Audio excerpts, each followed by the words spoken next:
So, you know, like how we were doing that earlier episode when we did like the discography draft, right? Yeah.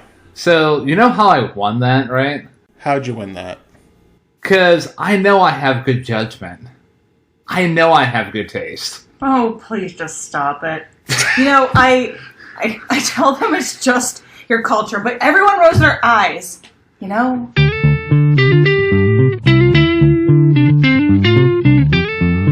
And welcome back, everybody, to the best music podcast on this side of the Mississippi, hosted by two dashingly good-looking men who share the same middle name. I am the one. I am the only. I'm the undisputed Ryan James Kearns. Considering half the lyrics on this album, I'm glad we're able to use that. And I am the one, the only, the often disputed Matthew James Durzik. And today we are joined by a very special guest. If you are a huge fan of the show, first of all, you know, welcome. Thank you. Well, and thank you. And well, we're off to a brick boring start already, man. And second of all, like she's already been on a couple episodes already when we did our K-pop series. Slash, if you aren't aware of that series, you know, go check out those episodes after you get done checking out this one. But yeah, you want to introduce yourself? I'm Jamie. Yeah, so Jamie is, my wife and Matt's a good friend from college. I have to explain why I'm here on this one. So... Sheer force. So, just so y'all know, Saturday, August 24th, I sent these gentlemen a text saying, if y'all end up doing Sabrina Carpenter, I'm forcefully joining. I have thoughts. And proceeded to send them links to what my end of the internet had, why all the memes from specifically Refinery 29 had a collection of what the internet was thinking about this album at the time. And it forced me to listen to it, and I had thoughts. Okay. So, yeah, if you guys didn't catch, we are doing the Sabrina Carpenter short and sweet album today. And just backpedaling here a little bit, first of all, if you don't know what the name of this podcast is called, first of all, like, okay, cool. Yeah. Second of all, it's called Hey, Listen to This. Essentially what me and Matt usually do here is that every week we take turns picking albums that we're going to dissect track by track. Could be for a couple different reasons why we choose albums. It could be something that's been in our past that we really appreciate. We want to like expose the other hosts to. It could be like, hey, this is a popular album. And like this year we've covered Charlie XCX, Pearl Jam, Taylor Swift. One of those things is not like the other. Very much not. And yeah, so last week we took another step into that Dead Weather Jack White universe. Yes. With the debut album by the Dead Weather called Whorehound. And Matt, what'd you think about that record? I like that record. I thought it was a very pretty simplistic rock record. You know, not necessarily the strongest entry into the Jack White multiverse, but I liked it nonetheless. Again, I thought the vocals were very good. I thought most of the music was quite solid, and I'm glad you added that, because it did bring up some memories with Hangy from the Heavens, and then introduced me to a bunch of other new stuff. So now we pivot to an album which, while you were talking about that, I was looking up. As of this recording, it is the number 2 album in the nation. What's number 1? The number 1 album in America right now is Travis Scott's Days Before Rodeo. Oh, well, just... Anyways, carrying on. I don't know if I have thoughts about that. I know, I certainly don't. Sabrina Carpenter. So what is a Sabrina Carpenter? Is she a carpenter? She's not a carpenter. She actually does more metal work. That's a hell of a pun to make. That doesn't even land scientifically, but whatever. I appreciate the attempt. Sabrina Carpenter, from what I really know, I guess she sort of had the same similar upbringing through media as like your Demi Lovato's, your Miley Cyrus, Ariana Grande. Not obviously the exact same, but No, like Disney Channel child star that just happened to have a nice set of pipes, and they took advantage of that through the Disney recording system. And yeah. Yeah, and then, like most child stars do, they don't become children anymore. They turn into adults. And when they become adults, they have thoughts. And Sabrina shares a lot of those thoughts on this album called Short and Sweet, which Ryan alluded to when we were talking about before preparing for our other episode that we recorded today. Said it was her debut album, but I don't think that's the case. You said it was a debut album? Yeah. It's her 6th album. I'm going to be honest with you. I never heard of Sabrina Carpenter until the moment Espresso came into I mean, fair. She's not really in your wheelhouse. Yeah. Plus, she hasn't really had any big super hits up until this. I mean, no, Nonsense was pretty big. Nonsense. Okay. I mean, my end of the internet loved it, but no, this is her 6th studio album. The previous one was Emails I Can't Send, which is where Nonsense is from. And the big thing with Nonsense is when she performs it, the bridge, she caters it to wherever she's performing, which famously got her in trouble with the BBC because BBC doesn't stand for British Broadcasting Network, according to Miss Carpenter, which is how that bridge went. And the reason why she became she shot to stardom, because I knew her from the fact that she had a role on Girl Meets World, the reboot of Boy Meets World. That's where she really got in the younger zeitgeist, and then we're hearing about it as millennials because this blew up. She as a headliner on the Eras tour. That's right. Very similar to how Olivia Rodrigo helped propel Chapel Roan.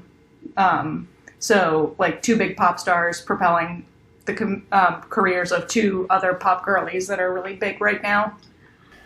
And for my understanding of Sabrina Carpenter, I really didn't know who she was either until, ironically enough, an episode of this podcast when we were discussing the Taylor Swift album. At the very end, we were talking about Clarabow. You were referring to how, who's the next star that's going to be compared to Taylor Swift, and then you said Sabrina Carpenter. I was like, who?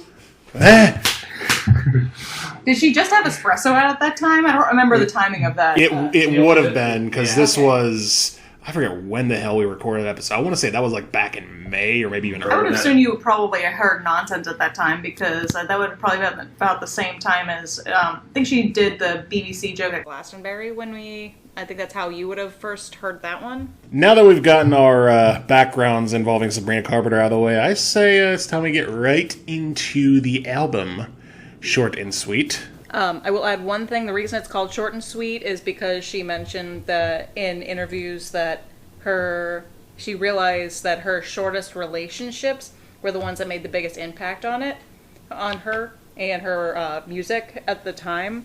So that relates to just being short and sweet. And I know you guys aren't on this end of the pop sphere, but I'll get into it a little bit more as we hit those songs. But it's alleged that a lot of these songs refer to her very short relationship with Shawn Mendes and his alleged cheating on her with Camila Cabello. And there's a couple that are Barry Keoghan, who is her current beau, and that I'll also mention. But it's currently she and Camila are in a subtlety feud using their music. I just saw headlines today about Camila using one of her songs against, just kind of clapping back at Sabrina for referencing one of her songs at the VMAs. So it is a little bit spicy, and like I said, I'll bring it up as the songs call for it. All right, cool. I appreciate the little history on that, because for me, I approach a lot of these songs with the mindset of oh, this is a pop song. I mean, that's kind of what it's supposed to be, but also think about all the other good pop stuff. I even think of Dolly Parton's I Will Always Love You. That's about a relationship that we know about. And there's some Britney songs that reference her relationship with Justin Timberlake. Justin Timberlake, again, referencing his time with Britney Spears. like some of these like really good pop songs have direct influence. So even if it's just mindless pop, sometimes knowing the backstory makes it even better. Yeah. Are you ready to kick us off with Taste here, Matthew? I am ready to kick it off with Taste. And this is quite the interesting opener, and I think does set a really good theme for the album as a whole, because it's just really nasty. It is, I mean, Nasty in what way? nasty in the sense that she is being very bitter towards her ex's new girlfriend. Okay, this is like they were already starting off. This one actually does specifically like I'm saying this is alleged because Sabrina, I don't know that from interviews. Like I checked a bunch of things. I checked with coworkers that know this drama a little bit more than I do. Everything's still alleged based on this. This is definitely one that mentions Shawn Mendes and Camilla.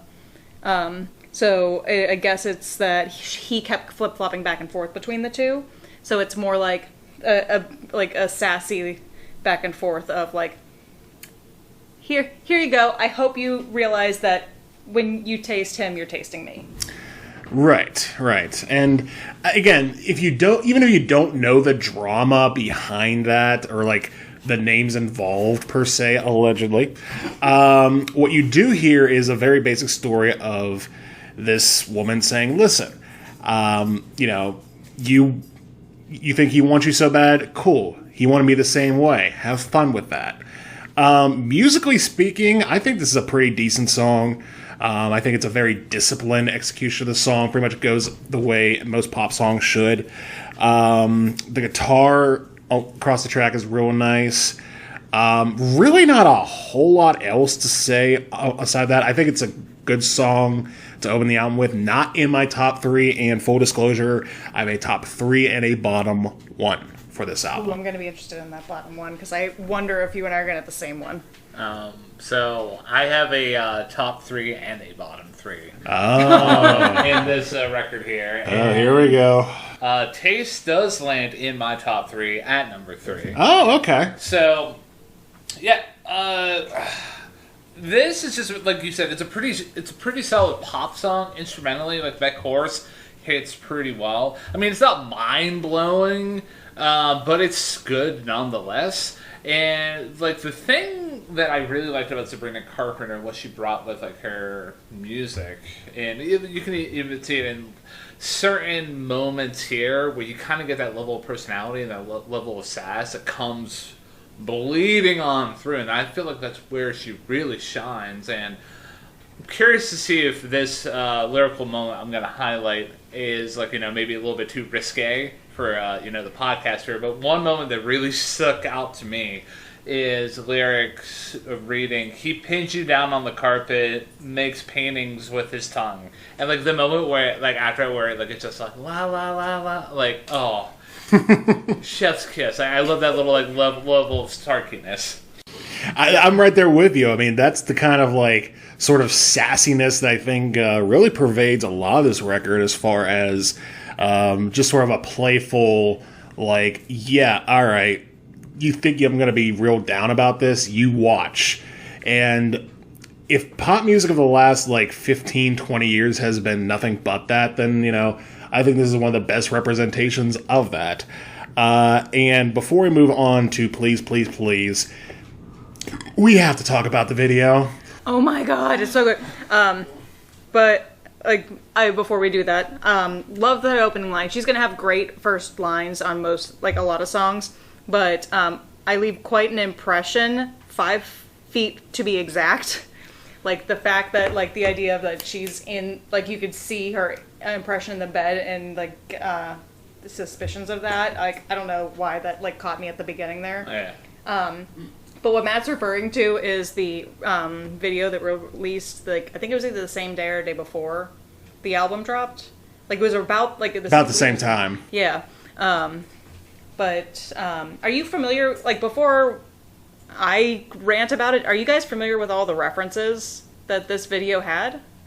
You kind of alluded to it Okay. whenever we watched it together, but I mean, I feel like it's a little bit unfair because you, I watch more of this stuff than you do. and also like I live with you, and you're like, hey, there's that. Now, are you talking like movie references? Mostly movie references, because Okay. it pays homage to a lot of things. Because I did not catch any of that. Like I kind of I had the kind of feeling like they sort of were drawing from certain things, but I didn't realize what those certain things were. I think I could be wrong. It's either Silence of the Lambs or American Psycho or some of the first ones in there. But the overall video is based along the about Death Becomes Her, which is a 1992 movie with Meryl Streep and Goldie Hawn and Bruce Willis. Brilliant movie. If you can watch it, it's wonderful, and the special effects still hold up. But it's two women who are somehow vying for the same guy, but then after they continue to die over and over again, they realize that they have a love-hate relationship and stuff like that. And Sabrina Carpenter and Jenna Ortega, who is like the current reigning Scream Queen, go after each other, try to kill each other. The entire music video references to Kill Bill, to Ginger Snaps, Addams Family Values, all these like tiny little references throughout the whole thing. It's just like Easter eggs galore. And there's also references in there, like the whole Shawn Mendes thing that I mentioned earlier. I guess there's references in there, including the fact that the guy in the music video looks like him and the birthdays on the tombstone are his. Oh, a little wink, wink, nudge, nudge there. Yeah. Know what I mean? Yeah. So, It's brilliant. Any other thoughts about Taste before we move on to Please? Nope, I think it's a solid opener, and I think it sets the table for what's to come.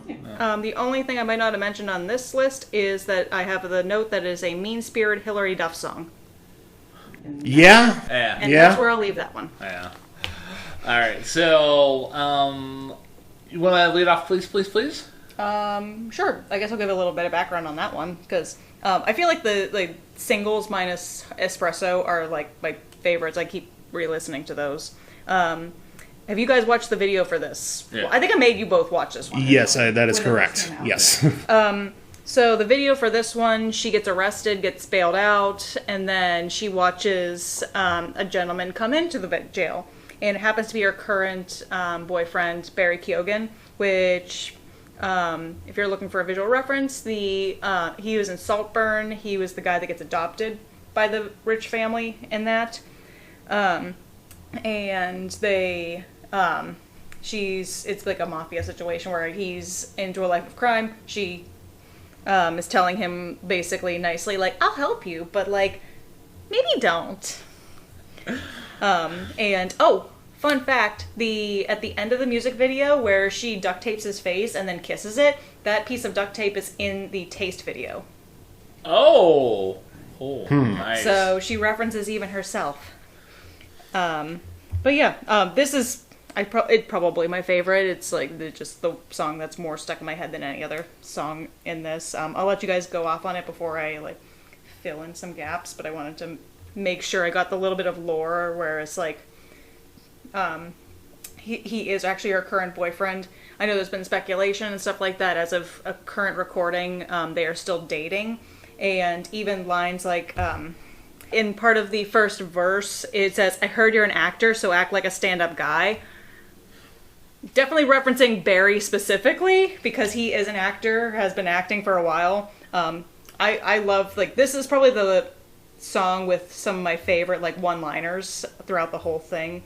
The whole first verse is, like, I just loved it. I think that's why I fell in love with this, is because it's just, like, probably, to me, the most clever of some of the lyrics throughout the whole album. I would absolutely agree, and like this is where Sabrina's personality just shows on through. Mm-hmm. There's countless amount of like examples here. Like one thing that always just kind of sticks with me in terms of like one-liners is in the second verse, wherever she's just like, "Well, I have a fun idea, babe. Maybe just stay inside. I know you're craving some fresh air." But the ceiling fan is so nice. So that one's actually still a reference to their relationship, because they didn't take it public for a while, and apparently they tried. I can't remember if it was supposed to be her or him, but they were trying to keep it quiet for a while, and specifically like that's supposed to be like, okay, we can stay inside, please don't. I know taking out in public is probably not a good idea. And I think part of that was because either he was coming out of like, oh, I don't remember the lore specifically, but either he was dating somebody at the same time, or he was getting out of, like, he had a fiance. So it was a little scandalous that he was going straight from this woman that he'd been with for a while to her. So that was part of it. And I'm sure part of, like, the on and off relationship between her and Shawn Mendes and whatever the guy that made Olivia Rodrigo fans upset with her happened. So she's probably wanting to keep things private for obvious reasons. So even going outside of the lyrical moments that really stood out to me, like that chorus, it gets stuck in your head, and like the way that she says "motherfucker," like that is just like a cherry on top. And I love the production, the fluttering synths, and like it was almost like an '80s focused production. It really stuck well with me, and yeah. Believe it or not, we've arrived at my second favorite track on the album. Hey! So the tally so far is Jamie says is it your favorite, Ryan says is his second favorite. Yeah. I'm going to make it 3 for 3. It is in my top 3. It is number 1 in my top 3. Hey! We did it, guys! We did it! We did it, Joe! So if you enjoyed the episode... That's it, but we're not doing the rest of the album. No, but Ryan, you hit the nail on the head. The hook on this, like literally my first note in this song is the hooks, because it is so good. The harmonies are perfect, and the lyrics, like you say, are like really fantastic. Like, I mean, again, you leave the names out of this, like who's who, and you know what celebrity. Tabloid stories are behind this. What you are left with is a song basically about a girl saying, hey, I like you a lot, but please don't embarrass me. I have an ego, and I need that to like sustain for the sake of my own well-being. It is refreshing to hear a song like this, because I don't think a lot of people understand, especially older generations. I mean, maybe they do to a certain extent, but they don't understand like how much embarrassment and pride and ego play into the self-image of any of us being involved in our own personal lives. You know, and basically anybody who grew up in the 90s or 2000s, they've had to deal with this a lot, especially in the age of social media. So basically she's saying, listen, I love you, but please don't embarrass me. I can't afford it. And again, it's kind of, this song is basically saying the quiet part out loud, not just for celebrities, for a lot of people. The only part of this song that I kind of thought was kind of not that I hated it or disliked it by any means, but it was the second verse where the key changes for a second, then goes back on the chorus. Yeah, a little bit. Just some weird key change, or any kind of changes, because I forgot about this part. But in Taste, they do like some crowd shouting in it. There's another song that does it. We'll get it when we get there. But she has weird transitions sometimes. She does. Especially since the keys in this are so cool, because it's like minor, but also like it seems intentional that like it's not always the same key throughout. It's like the mode is cool. Yeah, and what Ryan you'd said about the 80s vibes, I picked that up too. And also, the harmony is almost like country-ish, which does pave the way for some stuff later, but we'll get to it. But yeah, no, this is number 1 for me. All right. So I'll kick off the next track here. All right. Good graces. Good graces. So we go from, like, you know, 2 of the singles in Taste and Please, Please, Please to, like, you know, I hate to say, like, you know, one of the deeper cuts off the album, a non-single song. And yeah, the momentum for this track here and the sequencing, it kind of brings things down. Maybe just a hair, because we go from, like, you know, great pop music from Taste to, like, you know, sassy 80s girl stuff and Please, Please, Please to, like, almost kind of like, I don't know, it, like, this is not a bad song by any means, but like it's just like, you know, it reminds me of like the kind of music that you heard in the early 2000s, where it's just like, oh, generic girl talking about, like, you know, this kind of stuff, and like you get that nice little rhythm, and yeah, like here I feel like Sabrina's personality doesn't get brought out nearly as well. I mean, the refrain of "I won't give a fuck about you" is kind of decent, to be honest with you. Is it? It's I not could do without it. I love spicy. This is Jamie. where I start to get spicy. Like when I was starting to listen to this on my own, this is the first song. This is the song I actually started texting them during. Yeah. This is the one that made you have thoughts. Yeah. By the way, I started doing this in order, so you have to understand. I re-listened to the singles that I already knew, and this is the first new song. Yeah. One other note that I'm gonna say about my thoughts here is that chorus. It's way too many words for a pop chorus because it reads, "Boy, it's not that complicated. You should stay in my good graces, or I'll switch it up like that so fast because no one's more amazing at turning love into hatred." Like, stick to what you know with "Please, Please, Please." See, I actually liked the chorus. Like, to me, like, this is gonna be a theme throughout this whole album.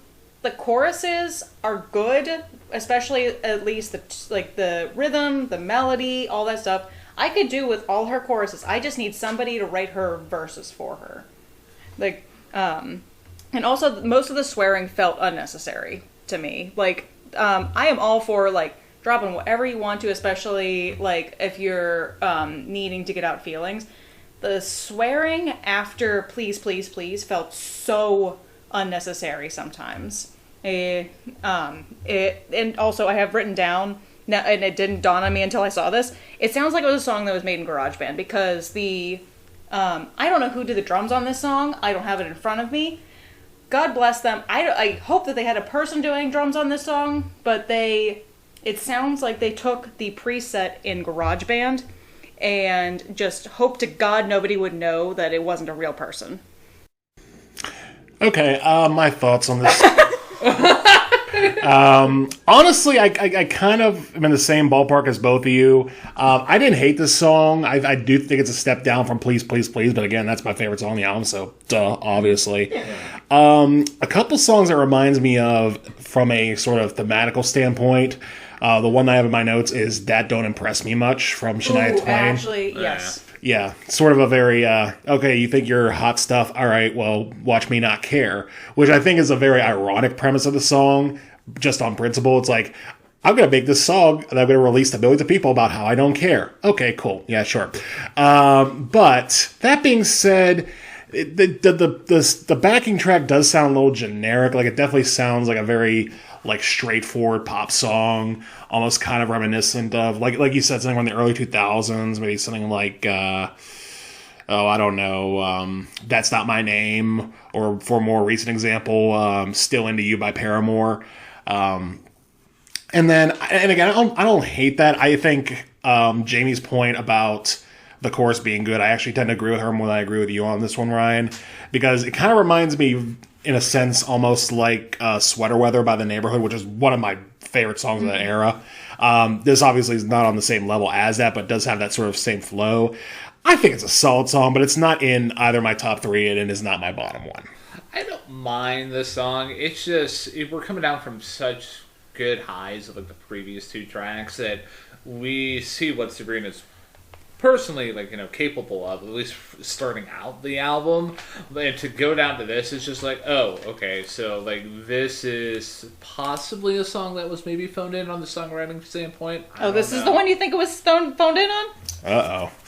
Oh, this is why I texted them, because I'm like, I have strong feelings, and I have a feeling it has nothing to do with what they're feeling. So there is a definition between phoned in and completely hot garbage. So I mean, it's not that it's not phoned in. Keep in mind, she's 25 right now. We don't know when these songs were made. Think about how deep were you in your early 20s? Oh, you have no idea. So Poetic, Deep and Poetic is going to be really like you're Dumb and Poetic? Is that what the song? I had to ask him twice in the car when we were listening to this what the song's name was. But yeah, Deep and Poetic is your shit. All right. So, anyways, is it the next song? No, it's not. Thank God. No, we're a few away from that. I'll let Matt kick off the next song. Oh, Harry. I'm sorry. I have noted. I'm going through all my notes section. Good Graces. I have sounded like JoJo, like early first album JoJo at first, and started to move into generic sound. Yeah, that's fair. Again, just A lot of pop girly references in here that I haven't thought about since I was in middle school. right. Well, I guess.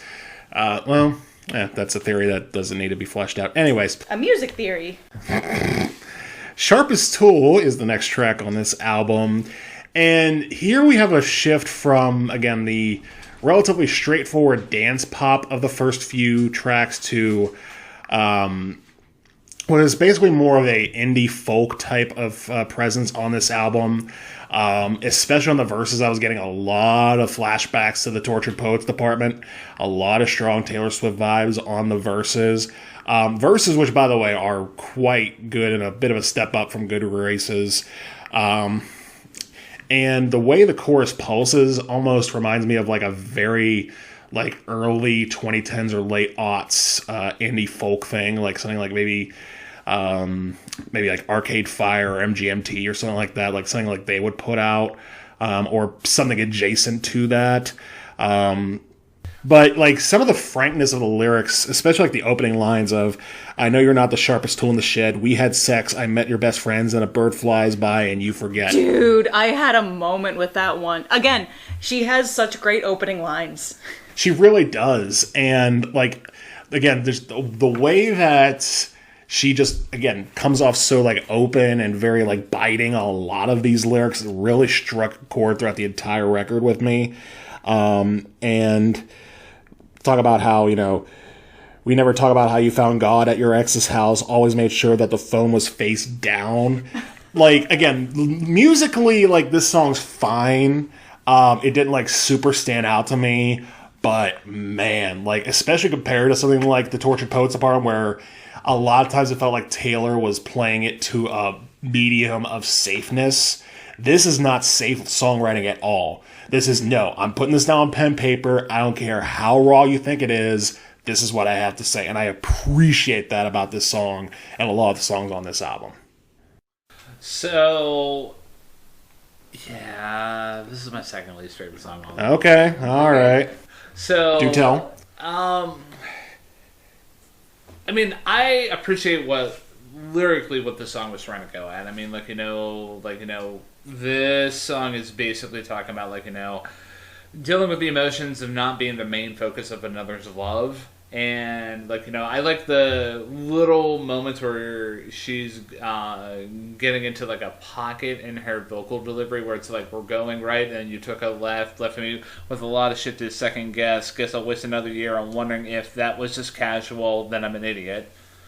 But, other than, the lyrical focus, the chorus is a little bit anticlimactic for me. It doesn't do it for me. This is another one, I think you and I are going to disagree on all of these choruses because I feel Marriage. But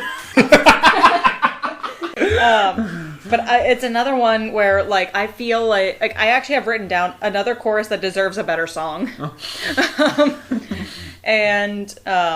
No, this is the opposite of what you just complained about in the last one. You complained about there being too many words in the last song. The chorus on this is we never talk about it. It's just, how few words do you want in a fucking chorus? So, in terms of, my feelings about the chorus in this song here, it's not the amount of words. It's just, you build up to this moment and it's just and... It's not the number of words in a chorus, it's the friends we made along the way. Yeah, the performance is incredibly weak here. It could have used with a little bit more of a tweaking on the production end. Shout out to Jack Antonoff, my hero. But even at that, outside of the chorus, the bridge in this track here, it's incredibly thin. It's actually kind of distracting at moments. I mean, I will agree. The verses and everything like that, I'm not... the lyrics by themselves are fine. I'm not great with the choruses. I will ask you this, and I don't know if we've ever talked about that. We've, in our private conversations, the three of us have, talked about it without really talking about it. We never talk about it. We never talk about it. And welcome back, So I'll ask you this. What are your thoughts on anti-drops in music, period? If they're done effectively, cool. It's not my favorite, cup of espresso. Okay. But, it's not that bad. So I'm going to guess that the reason why you don't like this chorus, but you like Good Graces, is because Good Graces punched up you didn't actually like the Good Graces chorus. I don't know if you like the melody of it, but the actual melody was punched up. We never talk about it when it's repeated. The actual sound and everything drops away a little bit. So there's a lot of like mixing instrumentals in the background, which I have written down. I felt it was unsettling. I don't know if that was a first listen.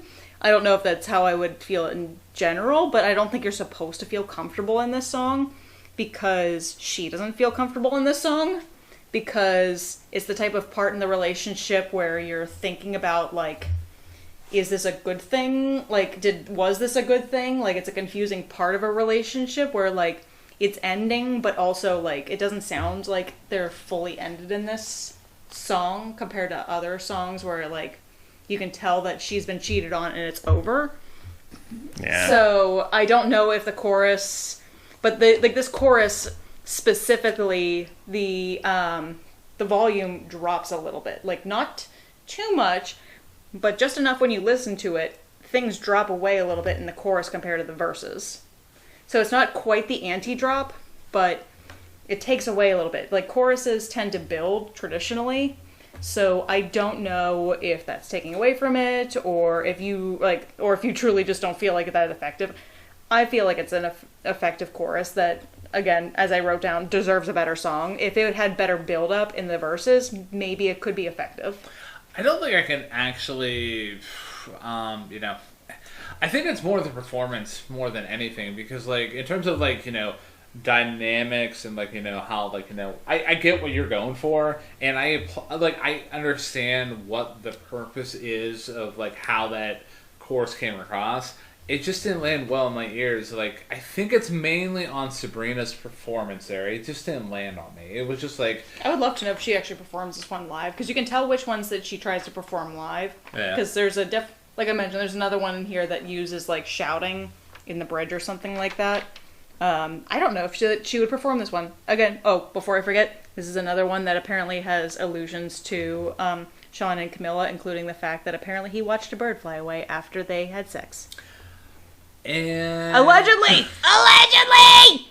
So, one more clerical thing I have to adjust here. This is not my second least favorite track. It's my third least favorite track. Oh, okay. So, like, so specific. Yeah.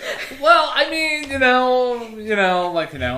watching. And this is the first entry in your bottom three on this album, right? Correct, yes. You're listening to marriage counseling. All right. Does anyone have any other thoughts about... Not really. I mean, I think, I will say the only thing I'll say is, I kind of disagree with you a little bit on the idea of this being an anti-drop. It's not an anti-drop. I'm not saying that it fully is, but okay. I do acknowledge that the dynamics change. Probably from like mezzo forte to mezzo piano. Like that's the drop. Like, is it dramatic? No, we're not going to fortissimo to pianissimo. But like there's a difference. Yeah, it goes from like a pulsing like acoustic guitar to like a pulsing like keyboard. Yeah. Which, again, I think it does provide a bit of a dramatic effect, but not super dramatic. I thought the song was fine. I would put it in, as Ryan would call it, the good song bucket. But that being said, Jamie, next track being Coincidence. Oh, you're going to start with me. Okay. Yes. So here's the thing. I didn't hate the song. The more I've listened to it, I've liked it. And this is definitely one of the spicier tracks. As far as, again, the alleged reference to prior relationships. I do have as my first note as Baby's first country song. But also I have listed, because I made you guys listen to this at one point. There's an artist called Courtney J that like came out in the 2000s, very brief career, still making music, but like 2000s was when she hit her peak with her album Traveling Light, is that the one where you're like, you've heard this in retail before? Yes. Okay. She had her song Can't Behave occasionally will show up in some retail environments, but like first heard it, I was like, I like the vibes. I don't know if I like the song, but the more I listened to it, some of the lyrics in here are just like, It's like listening to somebody air their dirty laundry in quick succession, and it's amazing. And I will let somebody else take over after I just list my favorite lyrics. What a surprise, your phone just died. Your car drove itself from LA to her thighs.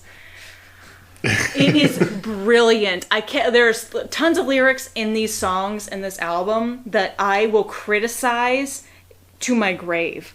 However, I believe she deserves a Grammy just for that section of the bridge alone. And somebody else can take it over from there. I absolutely agree with you. Like that was a lyrical moment Just that I highlighted there. Chef's kiss, snaps. She deserves a standing ovation with Kate Winslet crying in the corner. So yeah, the chorus here.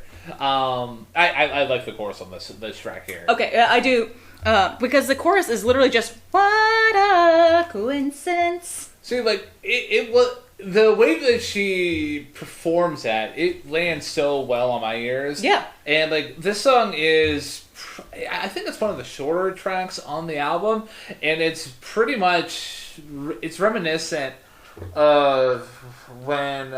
It reminds me of, like, how, like, short and simple... or short and sweet, the Mountain Goats were on All Hail West Texas, where it's just like, you know, here's a song, here's somebody with a guitar, they're singing the song, and they get out of the way. Yeah, it's just girl with guitar. And, like, as much as we made fun of that at a certain period of time, like, girl with piano, guy with guitar, and vice versa, like, the simplicity forces you to listen to the lyrics a little bit more. Yeah. And this is one of those ones that, like, sounds like she wrote it immediately after this breakup. Man. And you can feel the, like, anger and, like, I bet you're having fun with her. Here's a song for you, baby. But just to, you know, add more thoughts on this track here, like, with the choice of, like, you know, the, how it was produced, like, I if I'm not mistaken, Jack Antonoff's not anywhere near this track. I am correct on that. Producers are John Ryan and Ian Kirkpatrick on this track here specifically, and yeah, like it brings up the momentum and the, like, you know, the appreciation that I had for the album, considering, like, the last two tracks where we go from highs down to low. And then we're back up to, like, you know, hey, semi, you know, decent, good song. So, yeah, I don't really have much else to add. I mean, I like the moments where you get the la's in the backgrounds, and it's actually kind of funny how that, like, you know, adds into, well, I think that's, no, it's not la's, correcting myself there. You're using, like, just tones. It's not the same background as, like, you and me disagreeing on Good Graces, the I don't give a fuck about you. Yeah. But, yeah, overall solid song. Didn't land in my top three. Obviously, it did not land in my bottom three, so it's in the good song bucket. I'm right there with you. It's also in the good song bucket for me. Not in my top three, but yeah. No, I can envision, like, her, like, playing this, like, on guitar, like, not just on guitar, but, like, on guitar, sitting on, like, a radiator, surrounded by her, like, classmates in high school. Like, that's the vibe that this is getting, especially with the, as I have them listed, teen gospel vocals that come in after the chorus. Ooh, teen gospel? Oh, this song is better than that. I'm talking, like, at least college. Like, these kids are studying music level of teen gospel. Oh, yeah. Well, if they were music majors, they wouldn't sound like that. Like, no, this is just... This isn't, like, teen gospel on the level of, like, I'm studying gospel and learning about the tones and the amen chord or nothing like that. This is like Mandy Moore in Saved. Mandy Moore in Saved, or literally on the bleachers in Grease. Like, kind of vibes. Like, tell me more. Okay, yeah. Like, kind of like that, except a little bit more stripped down. The lyrics are spectacularly bitter.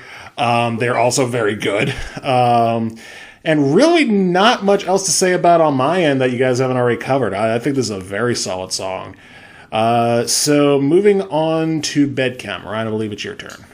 So we shift back into, like, you know, horny Sabrina Carpenter here with the song here specifically. If you didn't get it from the song title.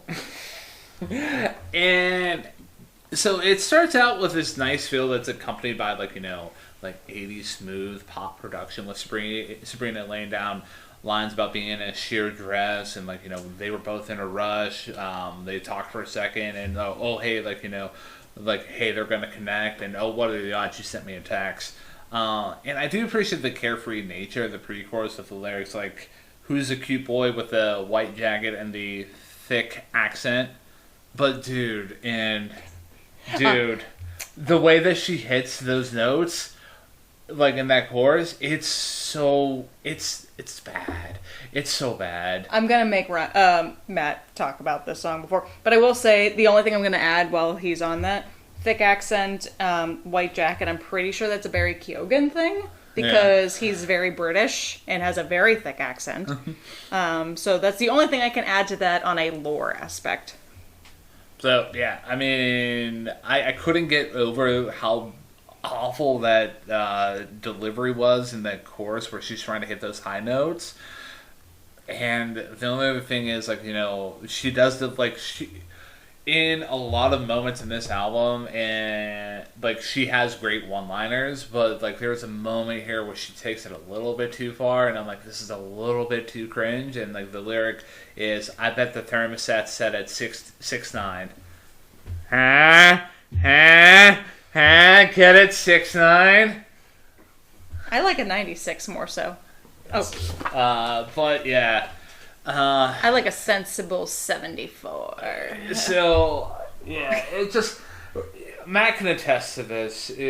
Whenever, I hear, moments where singers, especially professionally pop singers, miss notes in a album, come on, man. Just redo the take, get a glass of tea, try again tomorrow. There was no excuse for this. This is easily my second least favorite track on the album. Second least favorite. Yeah. Okay.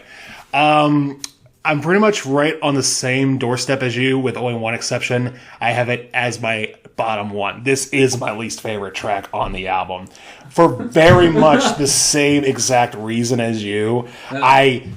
This was the one moment on that record, like you're talking about, where she tries to hit that high notes when she's singing "Bed Chem," and then "How you pick me up and pull me down, turn me around." Is that what the lyrics are? Yes. It sounds like an Ariana Grande song by that point. It does, but in the worst kind of way possible.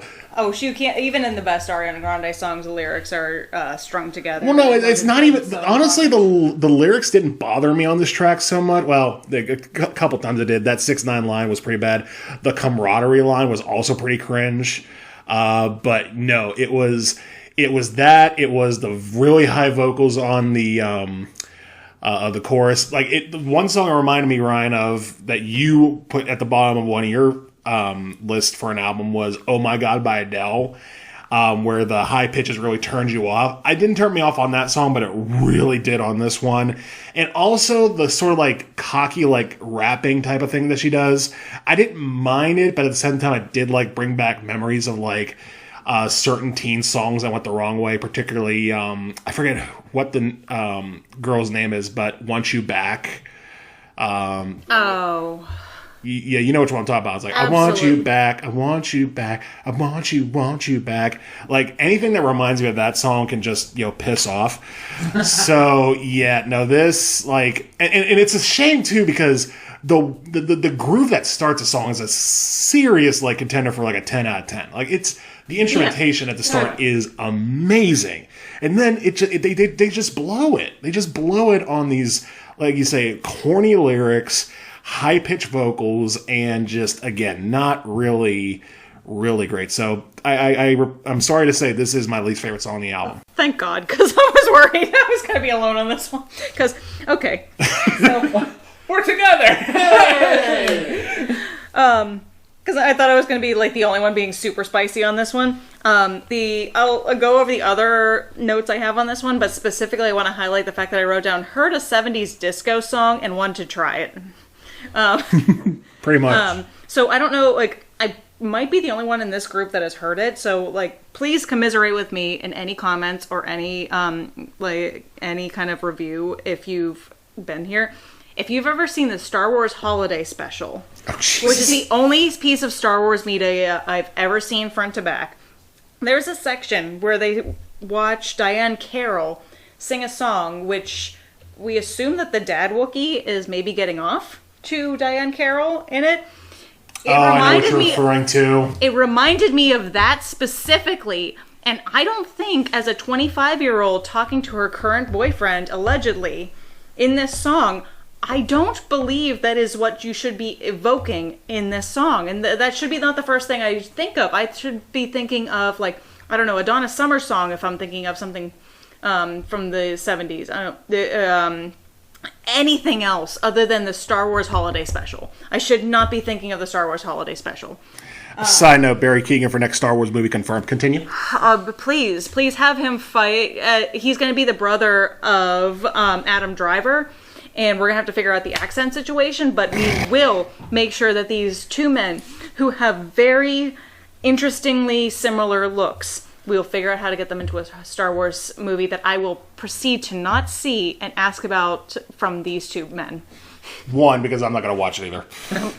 Well, I guess just one man. Will be committed to not watching any other Star Wars movies other than the holiday special, because it funnily annoys people. But I also thought that going up the octave was highly unnecessary. There's a way to do that chorus without jumping the octave. I don't care if it logistically sounds good in the form of other similar 70s, late 70s, early 80s disco-inspired songs. I don't care. Get rid of the octave. Either get somebody to duet with you on the track that can hit those notes. Get Ariana Grande. She can whistle tone. Do a duet with her and get your ponytails in order and do it better. Just be better.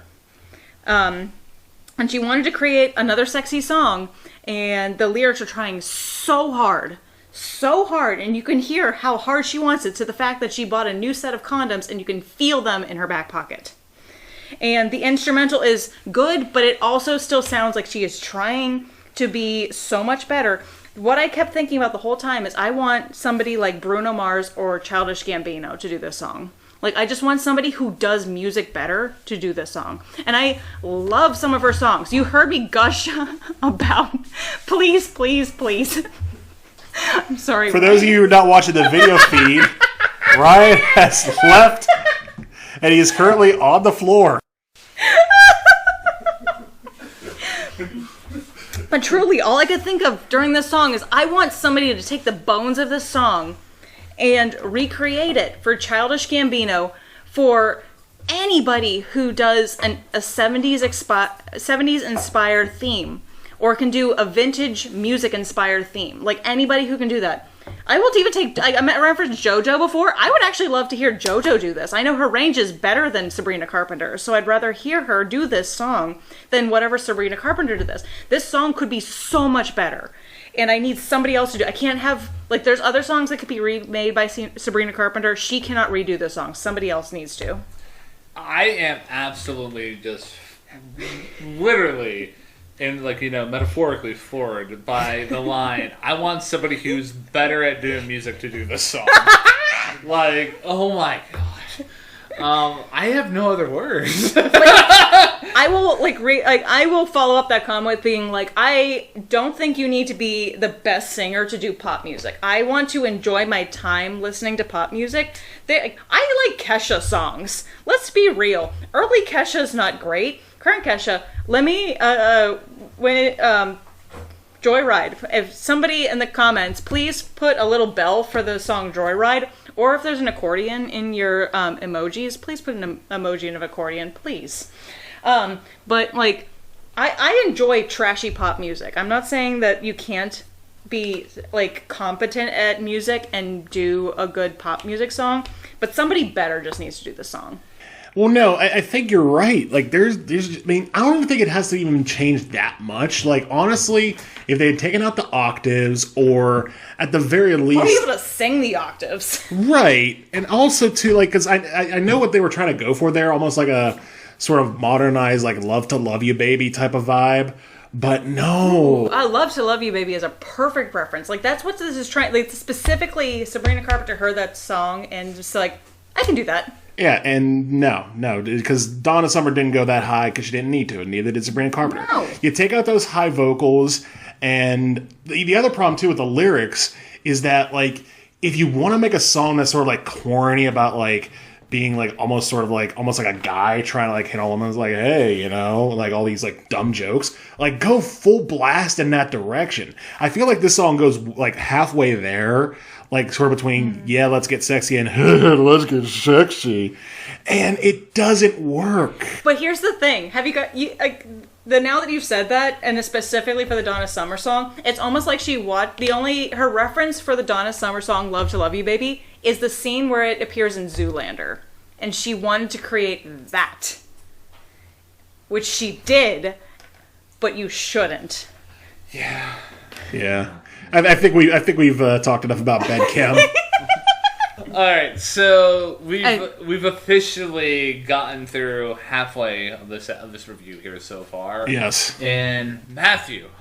Yes, Ryan. I have a question for you. What's that? So Jamie listens to our podcast a lot. And if she wanted to support like what me and you here do specifically, like what are ways that she can show support and help us grow as a show? Well, the easiest way to... Oh, go ahead. I provide beer for this podcast. I don't want to hear anything about it. No, we all do. No, but the best way you can support us is by giving us a listen, and then after you're done, giving us, whether it be a 5-star rating, if you're listening on YouTube, give us a like, subscribe to the channel, follow us on social media. We have a Facebook at Hey Listen to This, TT Hey Listen at TT Hey Listen on Twitter. Also, we're on Threads? Yes. We're on Threads. We're not on Blue Sky. We're not on Truth Social, but we'll, Not yet. And then also, again, share this with your friends. Let them know about it. If you want to provide ideas for a future episode, we have an email at ttheylisten@gmail.com. Who knows? You could be part of that future episode. We're not picky. Well, we're a little picky. You don't have to be part of it, but sometimes it's nice to give them suggestions just so diversify the selections. True. Yeah. Sure. Give us, because we talked about how we always like pick albums that we like. Give us an album that you think we may not like. Challenge us. Or see if they've never heard of it before. That is actually harder than you think it is between the two discographies. It's harder for him than it is for me. Oh, you'd be surprised. I've come up with a couple. He didn't know Chappell Roan or Lizzo before they were introduced to him. So, yeah, Espresso. So I'm just going to drop off this one because I have very little thoughts about this one. Perfect summer vibe, very smooth, very cute, great rhythm. That's all. You know what this song kind of just reminds me of? This song is basically all vibes. Like, yeah. That's how it got, so popular. It was released at the perfect time. It was, a really great summer song. Are you guys familiar with the band Beach House? Not enough to relate to this song. Less than her. Okay, so they're basically a band that's, all vibes, and people like it just for that case, and that basically makes me think of this song here. Apparently, here's a little tidbit that Sabrina said about this song specifically. So this song is kind of about seeing femininity as your superpower and embracing that confidence of being that bitch. Since the day she heard the song, she saw a beach atmosphere, and more specifically this kind of old school and modern environment, that she wanted to capture the playfulness of it, and she liked to use it throughout all of her videos, and she also just wanted to pull car, to be frank. So based on that sentence you just said, this is one of the songs where it was written and she chose to do it. So yeah. This is one of the ones that she didn't actually write. That feels like it makes a lot of sense because this feels very much like a traditional summer song. It reminded me, not in the tone or anything like that. There's a K-pop song called Move My Body by Sistar that just reminded me of it, whereas the lyrics don't mean a thing, but it's a vibe. The whole album, spoiler alert, part of my evaluation at the end of this is going to be that this whole album is just a vibe. You don't have to listen to a damn thing on this album, lyrics-wise. Just listen to the vibe, you'll be fine. It's background music. But that makes me feel like this particular song, because this is the only single that she's put out so far where the lyrics mean nothing. Taste and Please, Please, Please, the lyrics had intrigue. Meh. And that's why I have nothing other than now what I'm saying about Espresso is I don't care about the lyrics in this song. The vibe is there. So my thoughts are slightly different. This is not my bottom song, obviously. But I will say that I have a few thoughts. Number one, the opening of the song reminds me, are either of you familiar with Macintosh Plus musically? Is that a version of an Apple computer, or is that Not really. I think you might have shown me once or twice. Yeah, it's like sort of like one of the more popular vaporwave songs or albums. Yeah. Oh, vaporwave's not in my wheelhouse. But basically, it's sampling "It's Your Move" by Diana Ross, slowed down to a super beat, and then just goes into full vaporwave after a while.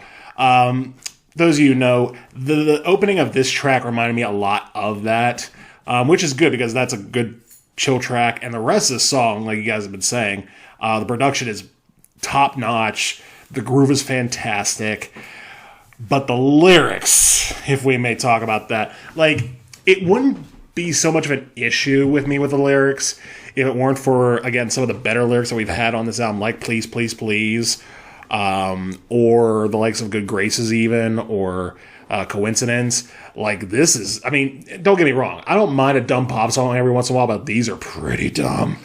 The way it talks about, I personally think "me espresso" is kind of a dumb phrase in of itself. And the way she talks about move it up, down, left, right, switch it up like Nintendo, it's delivered perfectly, but still a dumb lyric. So before you go on to your other ones, it's because espresso is an Italian word, and it would be like my espresso. It would be mi espresso in Italian, so it's similar to when some people add random Spanish lyrics in songs to give it a little flair. Yeah, no, if you're not paying attention, this song is great. But unfortunately, for the sake of album review show where we have to think critically about this kind of stuff, it made me realize that between this and Bedchem, we have reached the part of this steak sandwich of an album where we find the slice of bologna. It doesn't ruin the sandwich, but you're just kind of why the hell is this there? It's still meat, and it still kind of adds a nice switch to it, but it's still this shouldn't be here. Yeah. And I know I'm talking to two vegetarians, so that kind of went on deaf ears, but Yeah. A couple more thoughts I have about Espresso, and then I think we can move on to Dumb and Poetic. I'll start with the nice thing, and then just an observation about pop music as a whole, modern day. The vocal dubs at the end are a nice touch. I thought they were a nice little way to send off the track. But I think about this song here, and how you said the lyrics are basically very dumb. They land pretty nice on the ear, but if you really think about it, and actually sit down, look at the lyrics while you're listening to it, you probably are starting to question your life choices here a little bit while you sat down to listen to Espresso. It's summer, you're vibing, you have a cute bikini on. Yeah. Which that's not bad to say. Think about some of the other summer songs we've had, Kodak Black from Cardi B. It's just making money moves. You're just making money moves. That's it. There's very few lines that a casual listener would know from Kodak Black other than red bottoms and making money moves. What I'm more trying to get at, not even outside of the lyrics, I just think about how this track here kind of makes me think about modern pop music as a whole. You get a Harry Styles, and even what's the name of the chick that's in this feud with her with Camila Cabello. Yeah, I listen to her stuff too, and I feel pop music nowadays is kind of just empty calories. Sometimes it's more just vibes than anything, but there's it's more vibes than anything. Pop music tends in its purest form tends to be a little calorically deprived. It's similar to getting any like a fancy coffee. Like you can technically get calcium, you can technically get a couple nutrients, but like what you're getting is a whole lot of cream and sugar in there. I would say the album that I recommend at the end of this review has a little bit more like, full calories, and it is very much a pop album. Good for you, sweetie. I'm wondering if it's the same album that I'm about to recommend, but we will get there. It's going to be fun. It will be ironic if we all recommend the same album. I highly doubt I have the same album as you two. All right. So, Dumb and Poetic. Dumb and Poetic. And I think it's my turn. Oh, is it? Espresso. So, I only did it because I force fed, so whoever feels like they have the hardest feelings for Dumb and Poetic should start. I definitely have the hardest feelings for Dumb and Poetic. Is this your least favorite song? Oh, no, this is my favorite song. Oh! Yeah. Oh, actually, no. Now that I'm saying it out loud, it makes sense, especially since I already kind of compared you to Dumb and Poetic. I love my husband. I need to reiterate that. disclaimer. So, a couple things. This song is just completely awesome, in my humble opinion. I love the production. Lyrics, Sabrina's performance is 100% authentic. I'm here for 10 times out of 10. It kind of reminds me of one of my favorite female singer-songwriters, and that would be Miss Phoebe Bridgers, in terms of like how she structures songs and just like, just how certain lyrics here land, especially this line in the chorus. It is easily my favorite line on the whole album, and the line reads, "Just 'cause you talk like one doesn't make you a man." When I heard that, I felt that. Not because, like, I could kind of relate to, like, the antagonist in this song here, but more so I'm like, oh, that I felt that.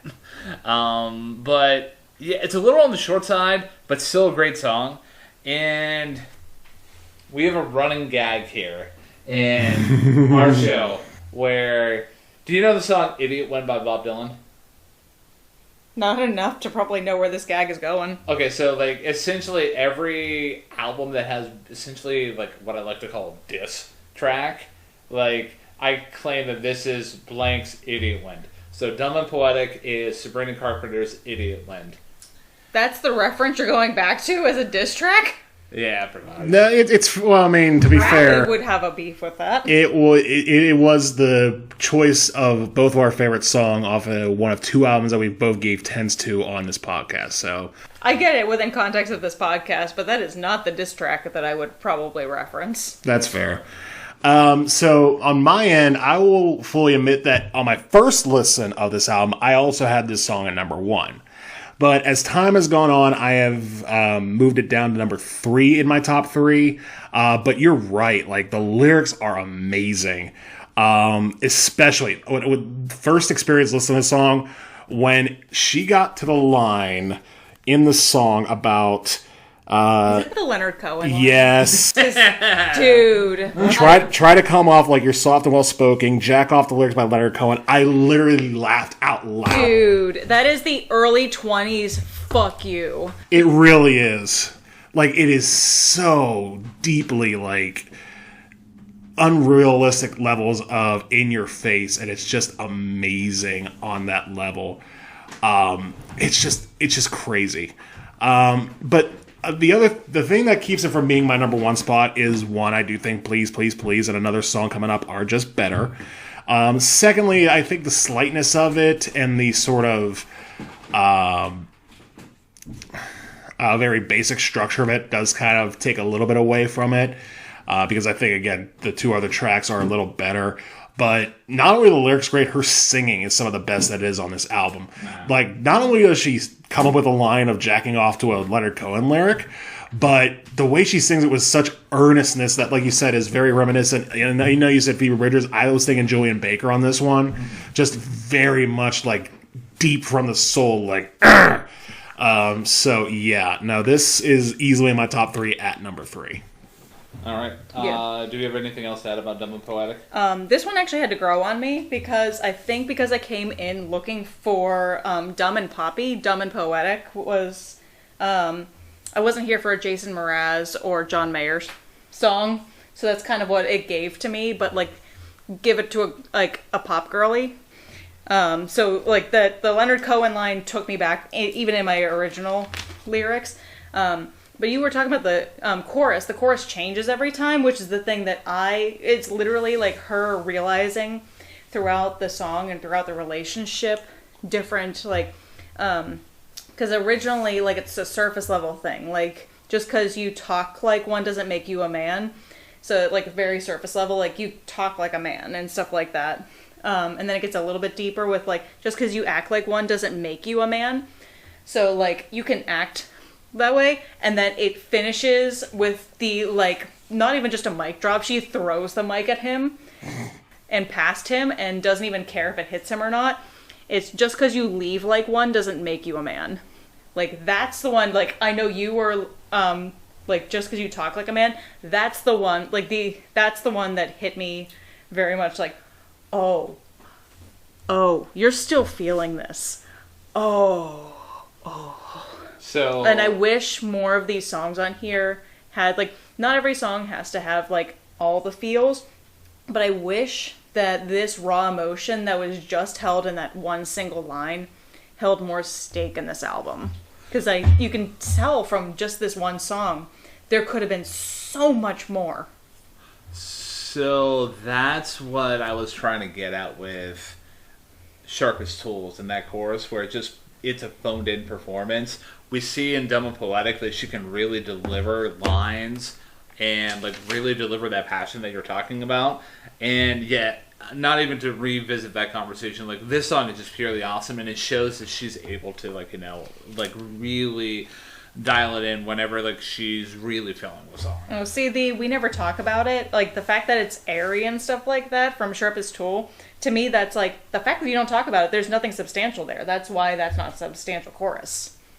So I think it just comes from a standpoint of, like, it's basically like how in Crime and Punishment, the walls can be yellow and the dresses can be yellow because you're finding poverty and sickness and things. Mm-hmm. You can, like, get authorial intent to a certain degree. Like, you and I can find authorial intent in the fact that line builds throughout the chorus in Dumb and Poetic. She could have just thought it was cool to change that line every time. And it just happened to, like, in a sense of literature, build to that point. She could have just thought it was cool. I don't know if, like, that's what the actual authorial intent is, but, like, that's how it comes off from an interpretive standpoint for us. But for me, like, Sharpest Tool's chorus comes off with more intent than how it interpreted for you. I think that we're realizing, though, with, like, those songs, like, you didn't get anything from that. That's fine. I think we all realized that there was a little bit more thought in Dumb and Poetic, the same way that she gave a little bit more thought to the cleverness of her lines and please, please, please. Like, there's some other parts, like, other songs in here that you can tell that she's like, this is going to be so cool. And then it's like, you thought that's going to be cool? I mean, I guess at 23 that was. And keeping in mind, I think I reiterated this earlier, she's 25. Like, she could revisit this at 35, and maybe she would stand by some of these things. So maybe she wouldn't. That's the beauty of watching somebody go through currently 6 albums. If we went visit her first one, you probably... I haven't listened to the first album. If you have, please let us know, because... God bless you. It probably sounds like a typical pop first album from Disney. Like, probably. Yeah. Nothing wrong with that. They occasionally put out some bangers, but, like, it has a vibe. Yeah, I mean, it's just my opinion at the end of the day, and that's what this whole show is basically about. I mean, that's what it kind of landed at with me.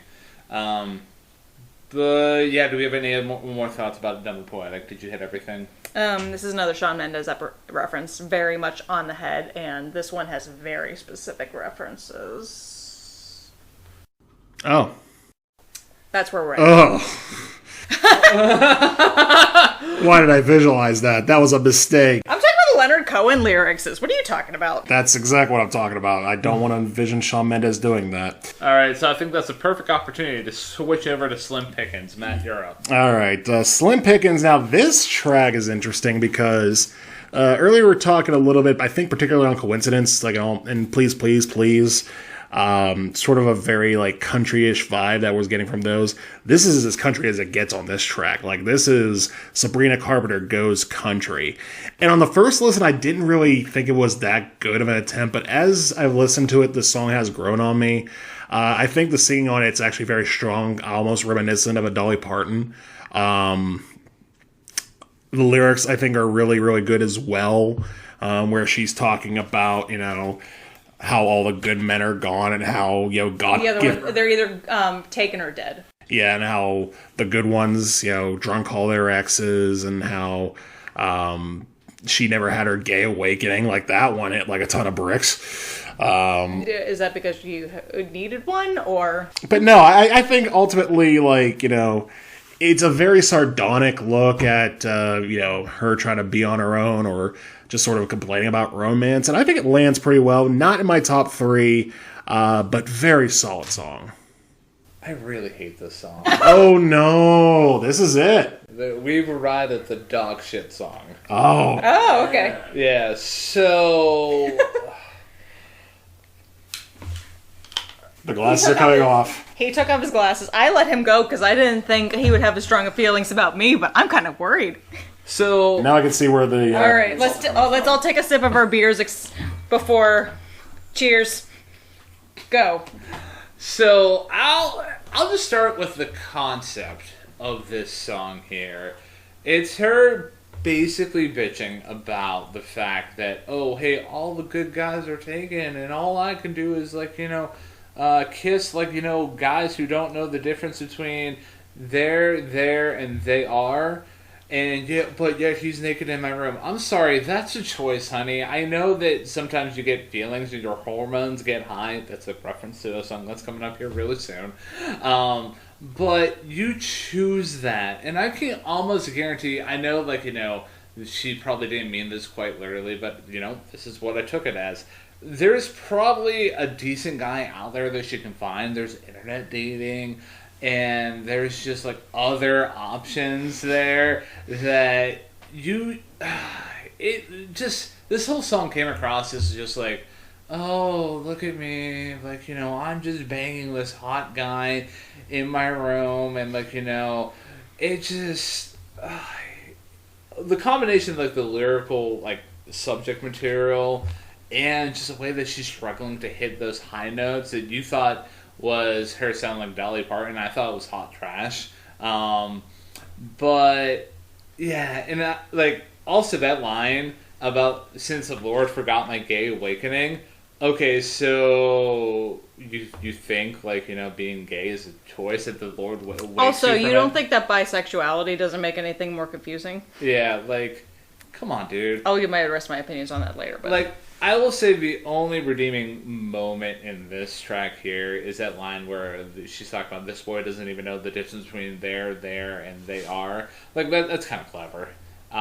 You just said you hated that. But the lyrical message, like, just being like, oh, I'm banging this hot guy. So here's my thing with that one. I think it's just a literal representation of, like, you're not intelligent in a way that, like, pays attention to, like, detail like that. You can be smarter than your partner in certain areas. And I think her thing is, like, this is the type of, like, this is my line of intellectualism. Yeah. Like, I need you to be able to at least do this one. Like, I don't think it's a literal reference of, like, oh, you didn't know this or something like that. I think it's just crossing the line, like, crossing her personal intellectual line. Like, you said something about the, like, just wanting to get somebody in bed and, like, getting that. So you're okay when she wanted to get, like, she let the guy leave her bed in Coincidence, bed chem, we didn't like. But, like, getting the guy in her bed for Please, Please, Please was okay. Letting him get in and out of her bed for Taste was okay. Sharpest Tool was okay. Good Gracious was okay. Well, hold on. Espresso was okay. Before Ryan tries to defend himself, I'll try to defend him. I think the difference with this song is that she's doing it and complaining about it. She didn't complain about it on the other ones. Well, we should complain about other things on the other ones. Right. I think I'm not defending the like total idea of it. She like again. I think I'm gonna keep reiterating this. This is the early 20s idea. I don't know if she's doing it out of like sarcasm or any kind of irony or anything. But there's a lot of people like, especially in country songs. Like I think Matt is more familiar with country themes than Ryan is. You're gonna get some of these like more extreme, like because a lot of the people in country songs tend to come from smaller areas versus like Sabrina Carpenter, who would be coming from an LA scene or something like that. Things are literally slim pickings in that case. So you don't have the options of being able to find like the one, quote unquote. So you do have slim pickings. You're picking between a couple people. You have to sacrifice on looks. You have to sacrifice on intelligence. You have to sacrifice on income. So something like that would be like that in a country song. But it's coming from a girl who has all the opportunities in the world from a major city where it's like, oh, I can't find anyone. I can't find anyone on Tinder or Hinge. I'm on the road so much. So, like, I get the idea of, like, I would love to defend the song as irony. I can't believe I'm defending the song because I wasn't about to. I was about to let all y'all, like, talk about this song because I was ready to eviscerate it, but I'm here defending this. Screw you guys. Because you don't like the song either, do you? Well, here's the thing. I literally have a note in here that it reminds me of Oklahoma or Seven Brides for Seven Brothers. I don't know if either of you have seen those musicals. That's not a good thing. Seven Brides for Seven Brothers. 7 men kidnap random 7 women and tell them they need to screw them and make them their wives. And that's what this song reminds you of? Yes! Okay. And you're choosing to try to defend I it? don't know why. Something about something y'all said made me want to. And, like, I don't defend many of this, but I also defend the fact that, like, there's a possibility of irony in this song where, like, she took the typical, like, country song reminiscent of people who came before her that were better, that had this idea of, like, what it feels like when you're looking around and you're like, I don't see anyone that's made for me. And it's like, you're in your early 20s. Of course, you're not always going to find the right person in your early 20s. That can be later on. But at the time, it feels like it's impossible to find anyone who's perfect other than settling. And to go back on what you're saying there, I do believe there is a sense of irony that she's going for in this song. That's why I don't think I'm not offended by what she's going for here. Not to say that your points aren't well received, because they are. No, I feel like there's a nice in between all of our points. But the problem with her going for irony is the same problem that I had with Chem, in a sense, because I don't think there's any irony in that. Well, no, the problem is it's too like in between. Like, she's trying to be like sort of ironic. It's like, oh, it's slim pickings, even though I can sleep with whoever I want, but I'm just going to keep bitching and moaning. But it's done with such earnestness that it loses the joke. Yeah. And I think that's the biggest problem here. And I mean, I don't mind her singing as much as you do, Ryan, obviously, but it's not my top 3. It's not my bottom 1. It's a fine album track for me. It goes in the good song bucket. It doesn't have to go in those. All right, so... Nope, I've got one more. Just one little small thing, and I don't even know how much of a nitpick this is. When you get a good country singer, they know what words to use. You know to use certain words to make the flow, because there's a certain flow to a traditional country song. The moment that broke me and I was ready to scream was when she used the word douchebags. It is so unnecessary. There are so many swear words that she used in this. I am for swear words. You've heard me swear throughout this podcast. I don't know if y'all censor anything. I do listen, but like... You'll censor with that in reason, but... We haven't as of late. We just kind of let it flow. Fantastic. But the word douchebags came off as so unnecessary. There are so many other words that could have flowed so better.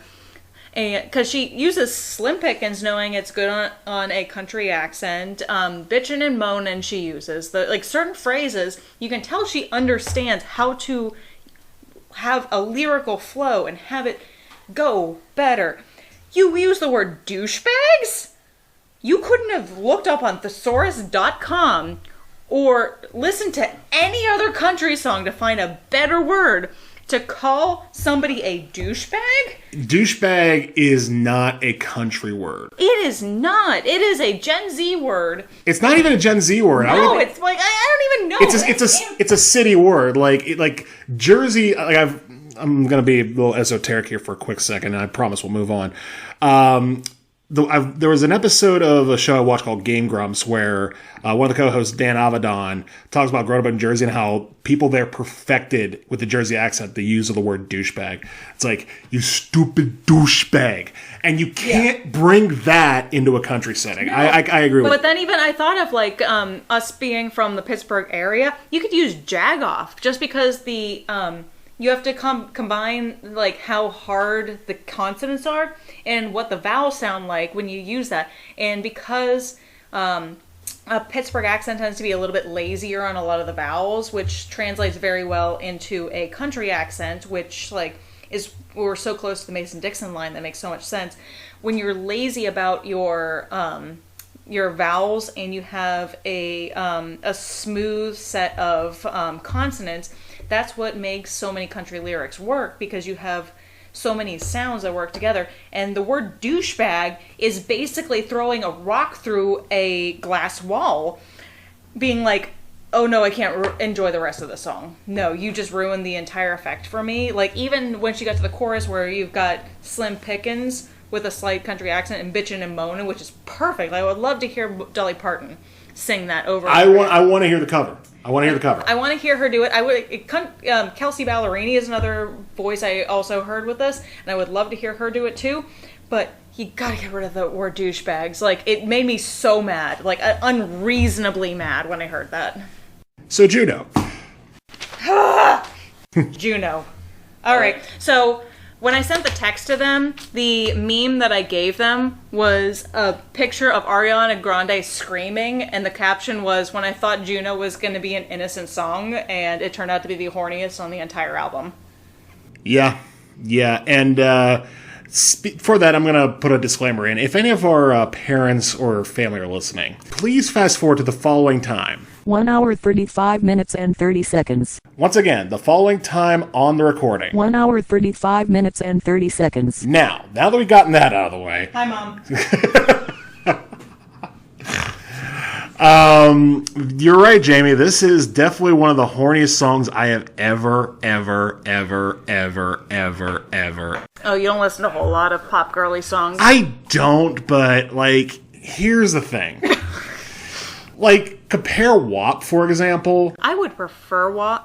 Okay, no. Here's the thing. WAP and Juno have their own purposes. Lyrically, I would rather listen to WAP because I can put WAP in a camp category. Juno is specifically pulling a reference that it thinks it's being clever for, and I cannot give it the credit that it wants. Yeah. But, Brian, I know you've been kind of like left off the heater for a little bit, so apologies to you on that end. You can get heated in a second. He and I are going through a moment here. A moment? Unless your mom also listens, if you want to try. Oh, well. But yeah, no, this song, it's very, very sexual, very graphic. Also, we should probably preface the reason, like, if you don't know anything else about this song, if you've watched the 2007 film Juno, it's literally a reference to that. Yeah. So if you want to skip ahead to the next song, that's all you need to know about this song. Yeah, but all that to say, honestly, like, aside from the fact that it is, again, as gravely, not even gravely, as explicitly sexual as it is, and just, again, frank in its nature of saying, basically, mark your territory, honestly, this is my second favorite song on the album. Oh, fuck you. Here's the thing. If I could put any other lyrics to this song, I'd be fine. But it's trying so hard. It's literally like Baby's first, like, pop song without the fact that the lyrics are definitely not Baby's first pop song lyrics. It's so... Like, I give you an idea. I wrote notes there's 3 separate times I wrote notes to this one because I needed to be like, is this really? Is this really? Is this really referencing this? Is this really referencing? Is this really? I was Sally Field in Mrs. Doubtfire when she was realizing who Robin Williams really was in the movie. Jeez. So my first note is embarrassing phone sex, but in a song, in real life. Oh my god. And then this is the point that I want to stop swearing. I need her to stop swearing. Please stop swearing. I don't know what that reference to, but I assume it's another time where there's an unnecessary swear word, but I apparently cared about it so little by this point that I didn't write it down. I believe it would be, let me pull out the notes here, the first sentence, top corner on the right. No, we're not reading that out loud, but it includes the word ass. Ass. Oh, okay, well, that wasn't the line I'm thinking of, but... But also the objectified and less reactionary stuff. But I did say with a more skilled hand, this song could be intriguing. And I don't think she has the experience. Like, I don't know who I would want her to pair up with, but I would hope that she would pair up with somebody who's maybe like had more hand in the pop scene, maybe like somebody in their late 30s. I mean, just picturing Taylor Swift, but it's just because she has the age range. But I want her, like, either her in 10 years or somebody else to revisit the song to make it better. But I also, like, I think the line that sent me over is, one of me is cute, but 2 though. And at that point, I'm like, nope, we're checking out, we're done, we are done, we are exiting, we are going to make a playlist of this, and this album will not include this. Unless she recreates this, because the actual production of this is good. The actual song, without the lyrics, if I think about it too hard, is good. This is another one of those songs where, like, vibe checks out. Vibe is cute, vibe is good. But the fact that her top comment on this on YouTube, on this particular song, is, she's not pregnant, but she delivered, though. I was like, no, we're done. We're not making it out of a minute of this song. So yeah, this song is very interesting. I'll start with like the good, and then I'll get into like my negative thoughts about it. I mean, I really don't have much else to talk about because everything else has been basically kind of covered. I'll talk about it from the production and the songwriting aspect. A highlight for me was the chorus. Like, I did appreciate the lighthearted, like it was a big chorus until and then until the end.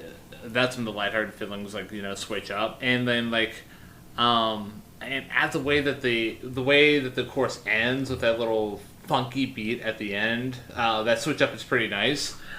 But yeah, the lyrics, they're a bit too cringe for me. Like, the line where she's talking about marking your territory, like, come on. Like, I could understand, like, you know, somebody gets, like,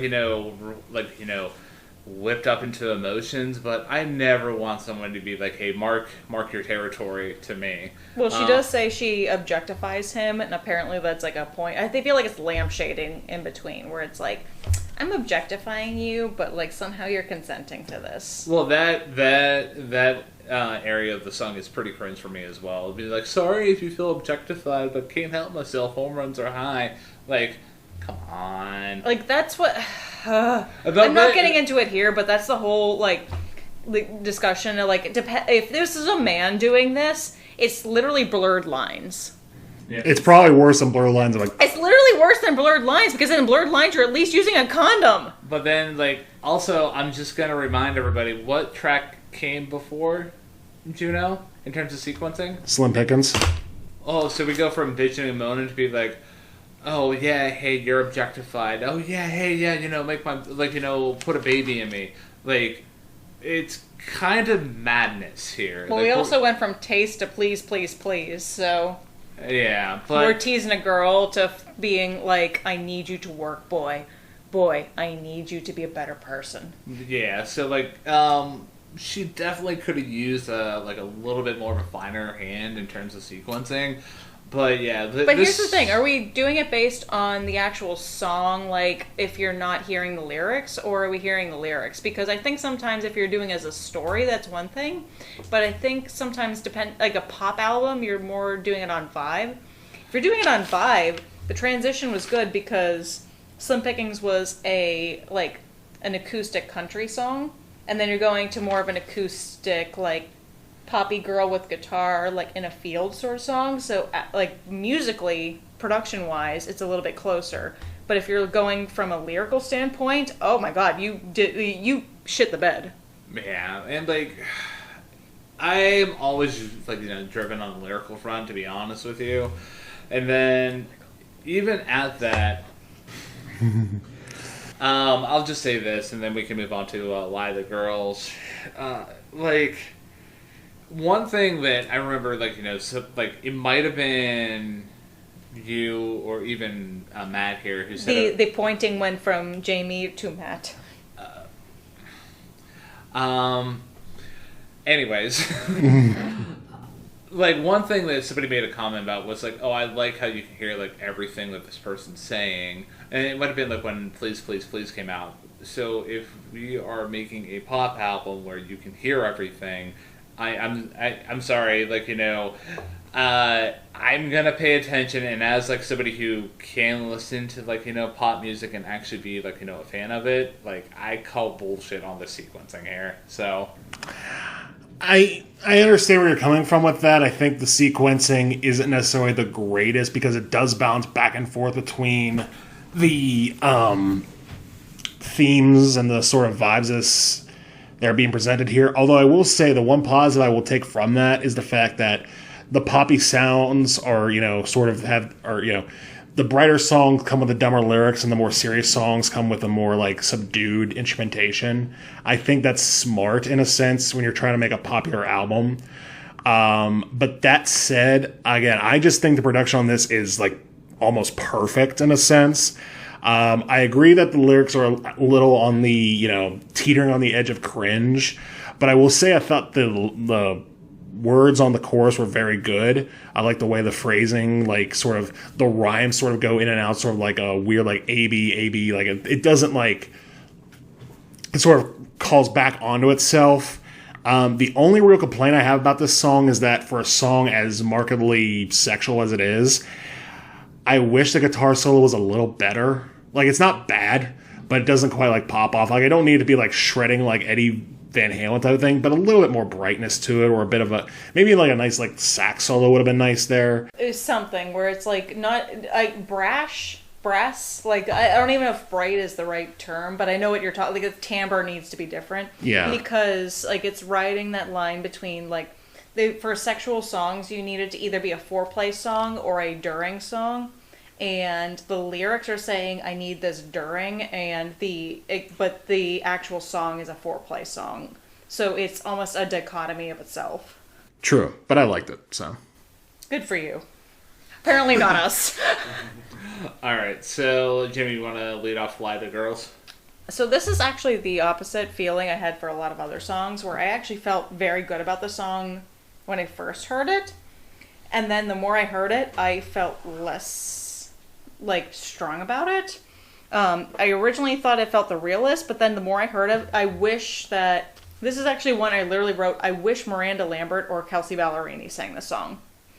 Or I wanted them to... I don't want them to cover it. I want them to be here's the bones of the song, do it again. And I don't... this is the other one with crowd singing. Yeah.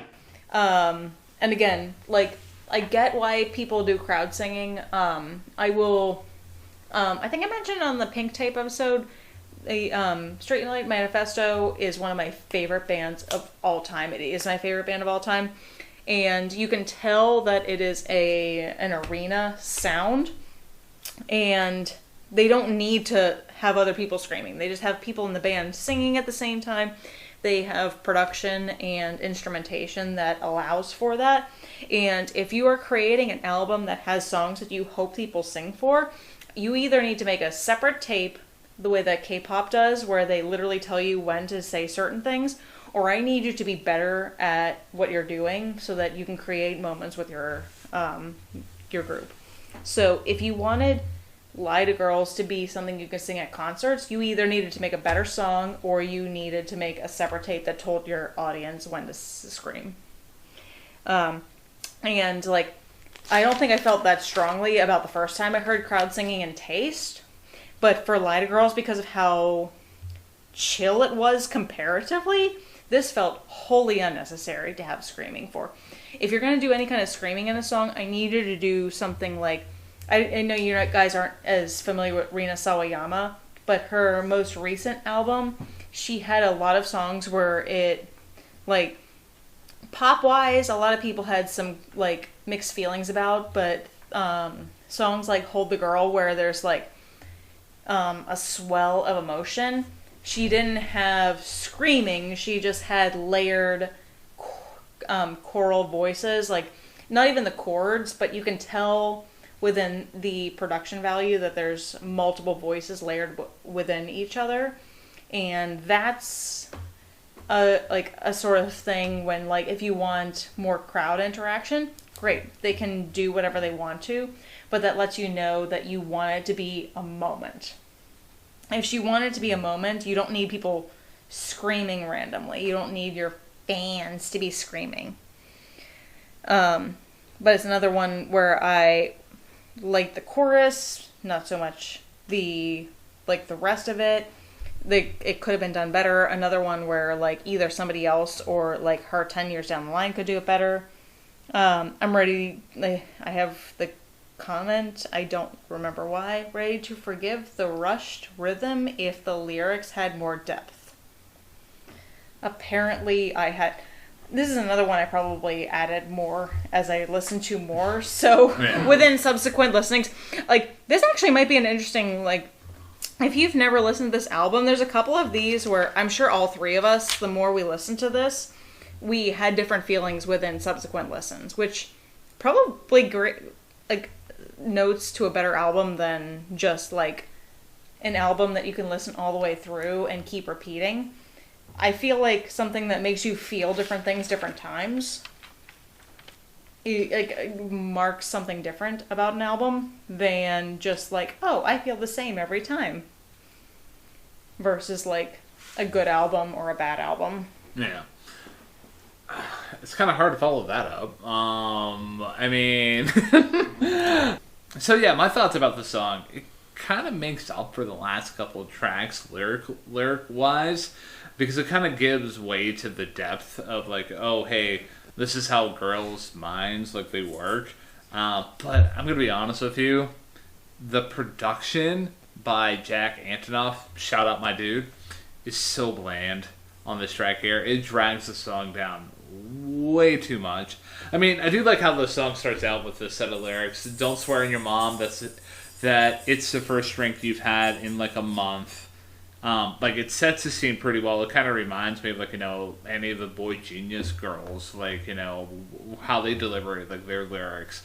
But the chorus is lifeless. It reminds me of the Tortured Poets Department. Jack really needs to stop it with this kind of production, man. Like, he's known for this, where it's just, like, you know, kind of sterile pop, and it left a sour taste in my mouth. And one other thing I'm going to note is just the second verse and how it changes up the style from being more... It changes into more of an R&B kind of style. It's a bit of a whiplash. It almost kind of seems like, oh, hey, we're going to go from, like, you know, singer-songwriter to, like, oh, hey, no, we're going to actually lock into it being a pop song. Not obviously my bottom three. I mean, not in my top three either. It would be weird if I said it like that. But yeah, it's kind of just a whatever kind of song. It's not a bad song, but it's not a good song by any means either. I'm kind of right there with you. I would put this in the good song bucket because I do think the harmonies on the song are pretty good. I think the lyrics are a nice touch. I think, like you said, it dives into the mindset of a young girl who's dealing with all the lies and BS of, you know, exes and lovers. And basically saying, listen, you don't have to, like, pretend like we're, you know, better than we are. We're all going to do that. We're all going to twist ourselves. We're all going to put ourselves in the spin zone better than you ever can. So don't even try to like do something different. The song that I thought about right away, and by the way, I didn't make the reference in Juno to I think about it all the time, but I will make the reference here. The song from Brat, Girl So Confusing, I felt is a strong parallel to this song. At least lyrically. Production-wise, though, I kind of agree it is bland. And I think the song realizes that it's bland because it tries to, like, weird it up after that first chorus, which is, like, random, like, noises and yelps. Almost, like, is to try, like, you know, wake the listener back up. I'm like, you don't have to do that. Like, No, if you have a good song, you shouldn't need to. no, absolutely not. So, yeah, I would put this in the good song bucket, but not necessarily, maybe, like, put half of it in the good song bucket or something like that. It has potential because of lines like girls can lie to themselves, which I love the sentiment of, like, you don't have to do any lying because we'll do the work for you. If you had a better songwriter, that whole thing would be better. Alright, so I feel like it's time for us to end off the review here with Don't Smile. Just cry because it's over. Yeah. And yeah, like the way that this song here the way that it's placed in the track listings and like just the overall sentiment of it does remind me of Clara Bow in the Torture Poets Department in the review that we did. Because it feels like an ending. Yeah. It literally says cry because it's over. Yeah, and like not even like alongside with that, but it's just a nice gentle lay down. It's just like, hey, this feels like a musical period to the end of the statement that was this album. I mean, the overall like everything kind of just blends together. It's just basically a musical, like, you know, it's a vibe. It's very much a vibe on how this song ends with Don't Smile. It's a decent ending. I don't mind it. It definitely goes in the good song bucket for me. It does for me as well. I think it's a solid ending as well. I appreciate the chill wave vibes. Do like the nice little piano intro where it just sort of goes into this track of just not really high on lyrical content. And by the way, the only other thought I'm really going to provide about this is that Anthony Fantano was wrong about this song.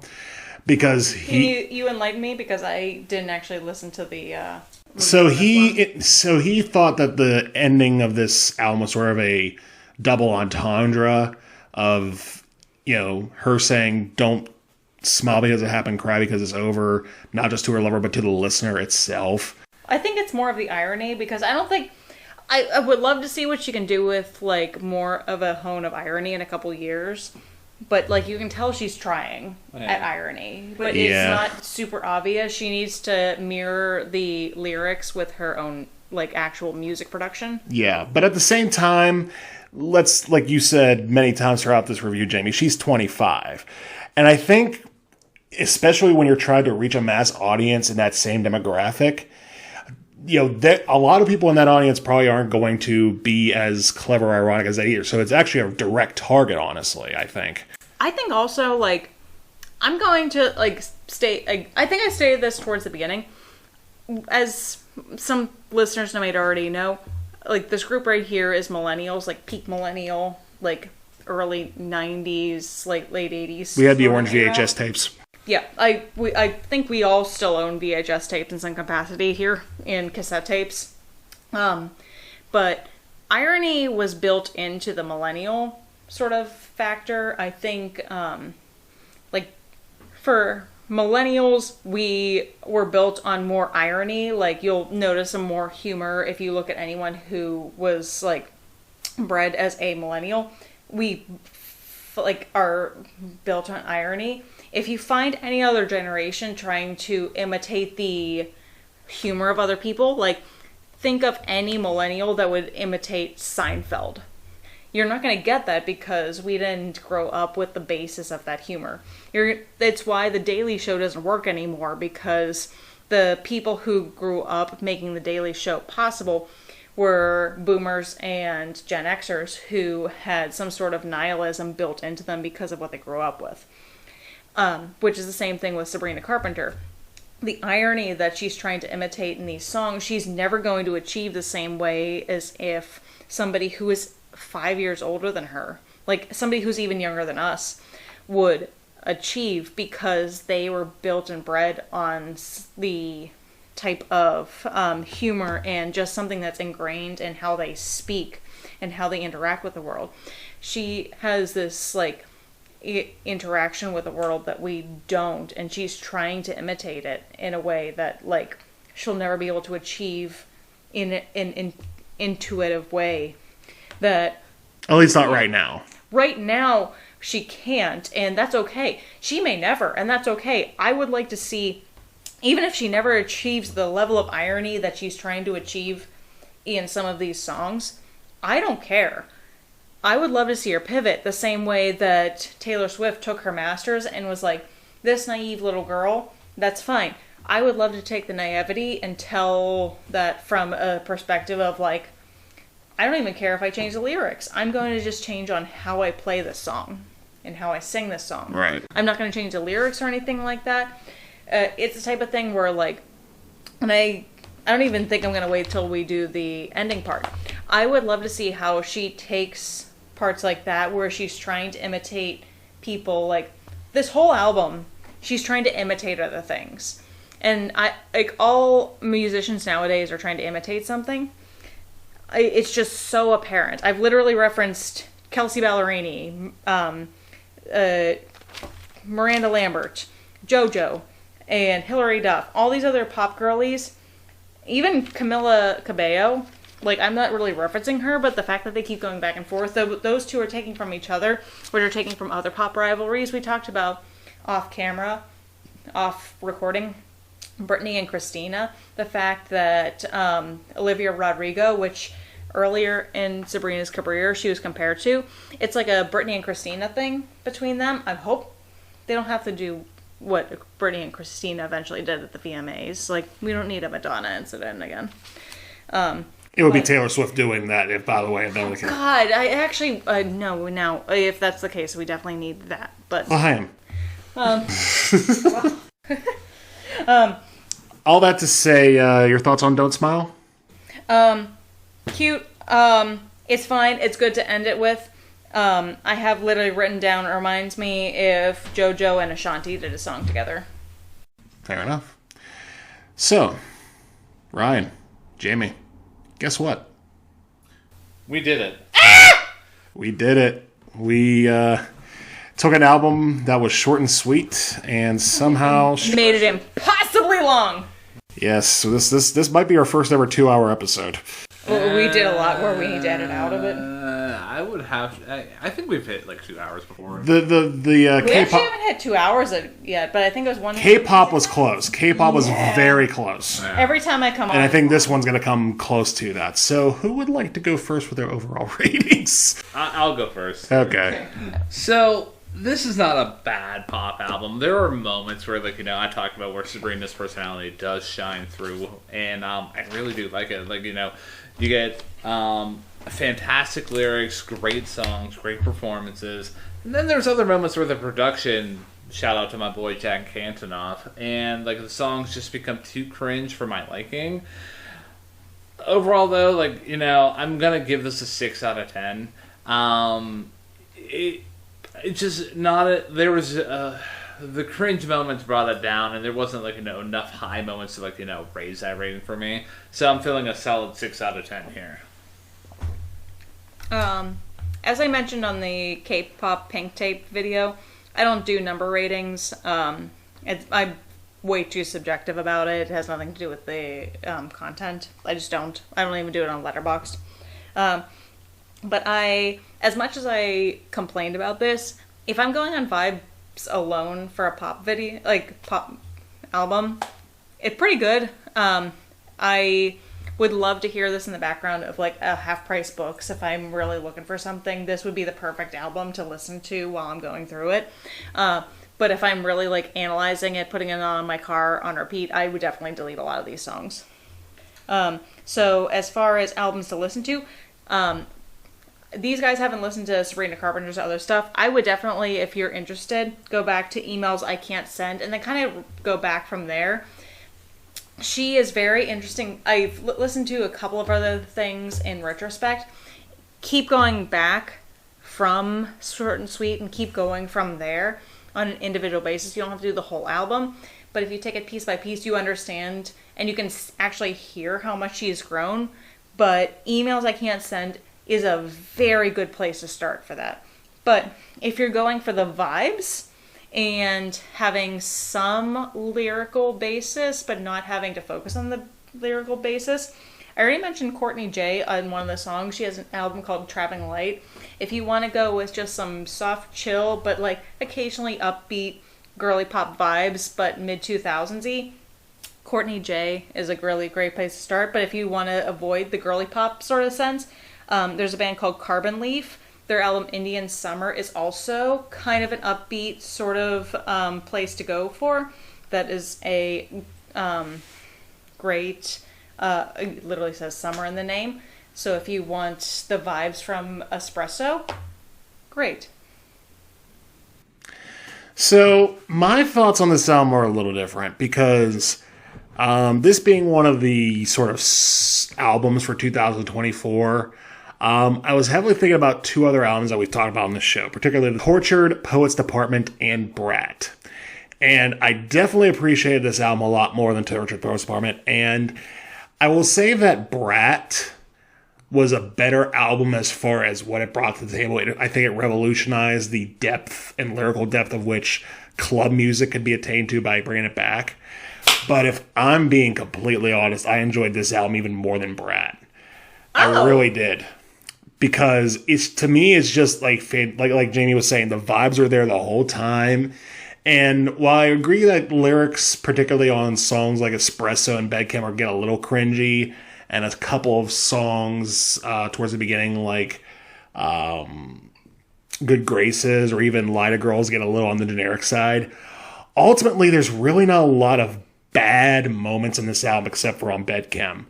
So you can redo her entire playlist, just eliminate Bedchem.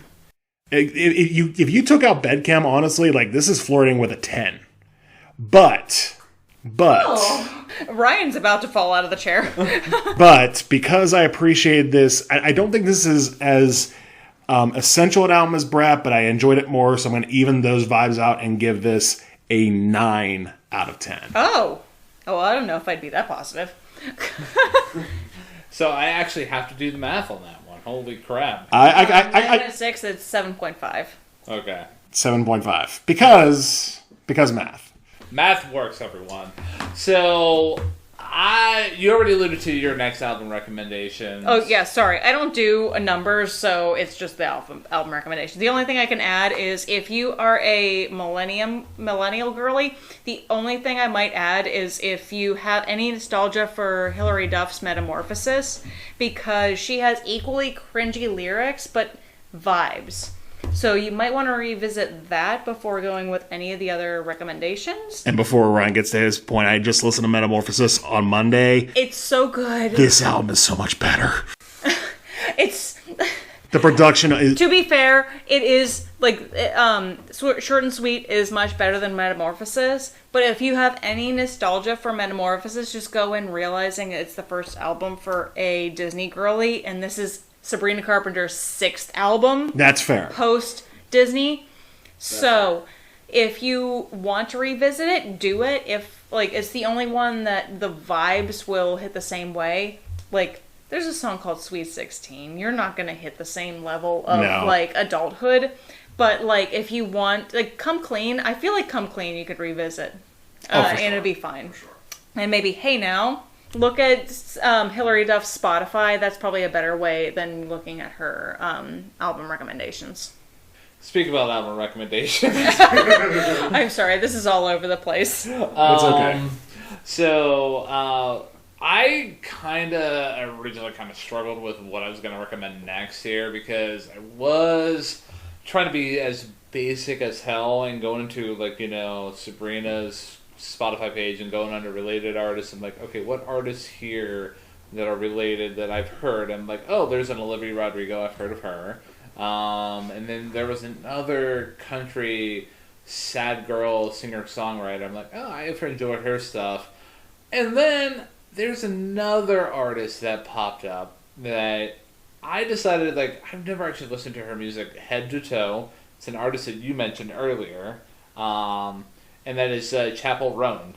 Oh my god, you're recommending Chaperone? Yeah. And Okay. I listened to that album top to bottom. Which one? The Rise and Fall of the Midwest Princess. Oh, crap. Okay. Just give you an idea, there's a couple artists that I found, like, really underground, and it's like, you listen to this. Oh, okay. So the fact that Chapel Roan's, like, one of the ones that's, like, really up there, I have to be like, I'm putting on my crown right now and giving myself some flowers. So, yeah. I would say pound for pound, that album's a little bit better than Short and Sweet here. A lot of the same kind of vibes, and while like there could be some like moments of pivot in terms of like musical diversity, it's an easy like hey, if you enjoyed Short and Sweet and if you want to go on to something different, that would be my recommendation. And I sort of alluded to a few minutes ago what my recommendation would be. It is Brat by Charlie XCX. Because, again, I think it's not just the fact that it's one of the sounds of the summer by the big pop stars, but it's also, again, like the way that you could compare a song like Juno to I Think About It All the Time, or Lie to Girls to Girls So Confusing. Obviously, the vibes are different, but I think from a thematic standpoint, I think both albums do a very good job of staying consistent and, again, staying sonically consistent as well. So, yeah, it was either going to be that or Tortured Post Apartment, and I really don't want to recommend Tortured Post Apartment. I gave that album a 7 out of 10. I probably was being a little too generous, but, yeah, Brat would be my next recommendation based off of Short and Sweet. So, if you have not listened to Brat or The Rise and Fall Midwest or whatever it was that you were saying. A Midwest Princess. Yeah. There we go. Or any of the albums that Jamie recommended. Take a day, call off work, go listen to all 7 of those albums in a row. And Put them in the same Spotify playlist, put them on shuffle, and hopefully you didn't pay for Spotify, because then it'll automatically shuffle it and give you some extra suggestions. Exactly. So, Ryan. Yes. Are we heading back into the multiverse? Oh, you know it, man. So, for those of you who have been, following me and Matt over the past, several episodes, I've taken it upon myself to take me and Matt into the Jack White multiverse. It was a way for us to explore all the different Jack White projects and just seeing how I truly felt about them. So we've talked about the Raconteurs with Consolers of the Lonely. We talked about Whorehound by the Dead Weather. So there's only 2 more projects left. I'm not going to tell you which project we're going to go into. Okay. And I'm going to let Jamie pick our next review here. Because you probably will have no context here. Maybe. So, I'm going to just have you pick between these 2 words, okay? Acorns or ghosts? You made that up. I did not. Acorns. Alright, so, for our next review, Matthew. Alright. I hope you're ready to talk about a big album. I hope you're ready to talk about an album that is the size of an elephant. Oh. So, for our next review, we're going to be talking about what I would probably say is the biggest album by the White Stripes. Oh, for sure. I would say the biggest album by any Jack White project, because I've heard of it, and other than the ones that you've told me about, this is the one I know about. So, yeah, ladies and gentlemen, we're going to be talking about Elephant by the White Stripes. So, if you've gotten to this point in the review, and if you have not heard Elephant by the White Stripes, or if it's been a minute since you've listened to it, do yourself a favor, re-explore that album. That way you're familiar with what me and Matt are going to be talking about in next week's episode. And that way you can have, constructive opinions, because that's always fun. And Matt, I hope you're ready to go into, another step into the Jack White. I am ready for this. This is going to be a good one.